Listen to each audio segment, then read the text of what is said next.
मेरे अजीज़ों, अगर कोई नबी पाक सल्लल्लाहु अलैहि वसल्लम की नातों को भी अपना ज़रिया माश बना लिया, यानी उसको एक ऐसा धंधा बना लिया और जहाँ पढ़ता है उसकी तलब यही रह जाती है कि मुझ पर नोटों की बरसात हो, तो वो नात नहीं पढ़ रहा है और ना ही उसको कोई अजर है, वो किसी अजर के लिए नहीं कर रहा है, वो अपनी उजरत वहीं पर हासिल कर रहा है जो दुनियावी कामों में मशगूल है। और ऐसे पढ़ने वालों से कभी इश्क़ रसूल भी नहीं मिल पाएगा, कभी नहीं मिल पाएगा। अब हमने देखा है हमारे इस मुल्क में बहुत सारे शोरा का हाल, तो अल्लाह की पनाह, वो स्टेज हिला देते हैं, तोड़ देते हैं, और जितने पैसों की बरसात आती जाए और उनके बाद जोश बढ़ता चला जाता है, हाल तारी होता है। और लोगों में भी ऐसा रिवाज पैदा कर दिया गया है, जो जलसे में जाते हैं वो नोटों की गड्डियां साथ में लेके जाते हैं। पहले का एक रिवाज था, एक दौर था कि जो नबी पाक सल्लल्लाहु अलैहि वसल्लम की शान बयान कर रहा है उसको नज़र पेश की जाती थी, हदिया पेश किया जाता था, ठीक है, लेकिन ये आज पूरा का पूरा ये दिखावा हो गया और एक खेल तमाशा होने लग गया।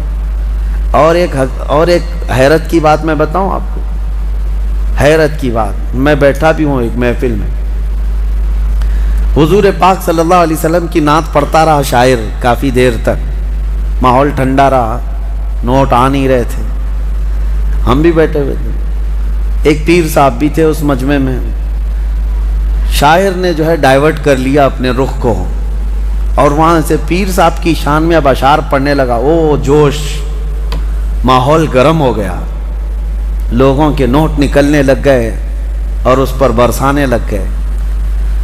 किस तरह का मजमा बनाया गया है मेरे अजीज़ों, उस हबीबे रब्बुल आलमीन की शान में नात पढ़ने पर सन्नाटा है, जिसकी तारीफ में कुरान रतबुल लिसान है, जिसकी तारीफ में तमाम कायनात की अशिया रतबुल लिसान है, उस नबी रहमत की तारीफ में तुम्हारे कानों में सन्नाटा है।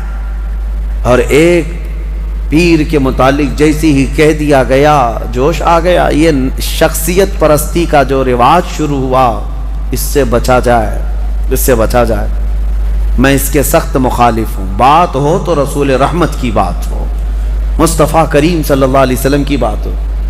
मैंने कभी ये अपने लिए पसंद नहीं किया कि मेरे शान में या मेरे लिए कोई बड़े अलकाब या बड़े अशार पढ़े जाएं, कभी नहीं। अल्लाह गवाह है इस बात का। हमारी ख्वाहिश सिर्फ इतनी होती है, हमारा अपना नाम किसकी वजह से है? वो रहमते दो आलम सल्लल्लाहु अलैहि वसल्लम की वजह से है। अगर नबी पाक सल्लल्लाहु अलैहि वसल्लम की निस्बत हमारे साथ ना हो तो हम तो एक मुर्दा लाश हैं, हमारी अपनी कोई हैसियत नहीं। शायरों को ये चाहिए, नात खां बनो, नोट खां ना बनो। नात खां, उसकी बड़ी फजीलत है, उसकी कब्र भी हमेशा खुशबुओं से महकती रहती है। जो नात रसूल पढ़ने वाला है, दुनिया से जाता है, उसकी कब्र जो है खुशबू से भर दी जाती है। और जिसने सिर्फ दुनिया की तलब रखी, फिर उसने नातों को एक जरिया बनाया और बेचता रहा। आज बहुत सारे ऐसे मामलात हैं। एक शायर को यही मैंने काफ़ी साल पहले, 10 साल पहले, 10-12 साल हो गए होंगे, बहुत पैसे दे करके लोग बुलाए थे, मैं भी था जलसे में। नमाज का वक्त हुआ, हम नमाज के लिए खड़े हो गए, लेकिन वो पान खाते हुए बाहर भाग गए, नमाज नहीं पढ़ी। फिर सुबह की भी नमाज नहीं, इशा की भी नमाज नहीं। मुझे बहुत इस चीज़ से नफ़रत होती है कि नमाज के लिए ज़रा बराबर भी सुस्ती ना की जाए, काहिली ना की जाए, चाहे वो कोई भी हो, माफ़ नहीं है उसके लिए, पीर हो, कोई भी हो। दूसरे दिन वो जलसे वालों से मेरी बात हो रही थी, तो मैंने पूछा ऐसा कैसे है? रात को तो इतना चहक चहक करके नात पढ़ रहे थे, ऐसा कह रहे थे अभी मदीने की गलियों में लेकर चलेंगे, तसव्वुर मदीना फलां फलां फलां। और नबी पाक सल्लल्लाहु अलैहि वसल्लम के हुक्म के मुताबिक ये नमाज से गाफिल है ये बंदा। तो जा कर के किसी ने कहा भी कि शायर साहब आप नमाज नहीं पढ़ रहे हैं। वो उस पर इतरा करके वो और घमंड से कहता है, 2 में से एक काम करा लो, जलसा करा लो या तो नमाज पढ़ा लो। नाऊज़ु बिल्लाहि मिन ज़ालिक।